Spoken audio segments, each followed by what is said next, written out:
King Nagarjuna ధనుష్ల కొత్త Telugu Tamil pan India cinema Kubera release అయి నిన్న గురువారంతో 28 రోజులు అంటే 4 వారాలు కంప్లీట్ అయింది. ఈ 4 వారాల గ్రాస్ కలెక్షన్స్ చూస్తే తెలంగాణలో ఈ సినిమా 36 కోట్లు గ్రాస్ కలెక్ట్ చేస్తే, రాయలసీమ నుంచి 10 కోట్లు, ఉత్తరాంధ్ర నుంచి 12 కోట్లు, ఈస్ట్ గోదావరి నుంచి 6 కోట్లు, వెస్ట్ గోదావరి నుంచి 3 కోట్లు, కృష్ణా నుంచి 4 కోట్లు, గుంటూరు నుంచి 4 కోట్లు, నెల్లూరు నుంచి 2 కోట్లు. అలా టోటల్గా తెలుగు రాష్ట్రాల్లో 4 వారాల్లో కుబేరా సినిమా 69 కోట్లు గ్రాస్ కలెక్ట్ చేసింది. ఇక తమిళనాడు నుంచి 20 కోట్ల గ్రాసు, కర్ణాటక నుంచి 13 కోట్లు, కేరళ నుంచి 1 కోటి, హిందీ నుంచి 3 కోట్లు, ఇక ఓవర్సీస్ మేజర్గా అమెరికా నుంచి 33 కోట్లు. అలా టోటల్గా ప్రపంచవ్యాప్తంగా కుబేరా సినిమా 4 వారాల్లో 138 కోట్లు గ్రాస్ కలెక్ట్ చేసింది. ఇది ధనుష్కి వరుసగా 4వ 100 కోట్ల సినిమా. అలాగే తెలుగులో హయ్యెస్ట్ గ్రాస్ వచ్చిన సినిమా ధనుష్కి.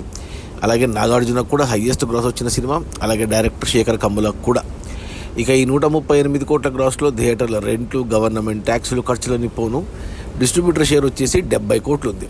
ఈ సినిమా బడ్జెట్ 130 కోట్లు అయితే 65 కోట్లకు డిస్ట్రిబ్యూటర్లకు అమ్మారు. 65 కోట్లు వెనక్కి వచ్చి మరో 5 కోట్ల లాభాలతో సినిమా క్లీన్ హిట్ అయింది బాక్సాఫీస్ దగ్గర. ఇక ఈరోజు శుక్రవారం జూలై 18, ఈ రోజు నుంచి సినిమా ఓటీటీలకు వచ్చేసింది. అమెజాన్ ప్రైమ్లో స్ట్రీమ్ అవుతుంది అన్ని భాషల్లో. సో ఎవరైనా చూడకపోయింటే సినిమాని థియేటర్లో, ఓటీటీలో చూసేయండి. అది మన కింగ్ నాగార్జున ధనుష్ల కొత్త Telugu Tamil pan India cinema Kubera. Release అయిన 4 వారాల్లో 138 కోట్ల గ్రాసు. అందులో డిస్ట్రిబ్యూటర్ షేర్ వచ్చేసి 70 కోట్లు. సినిమా బడ్జెట్ 130 కోట్లు అయితే 65 కోట్లకు డిస్ట్రిబ్యూటర్లు కొన్నారు. 5 కోట్ల లాభాలతో సినిమా క్లీన్ హిట్. ఇక ఓటీటీలో మరి ఎలాంటి రికార్డ్స్ పెడుతుందో చూడాలి. Okay, bye.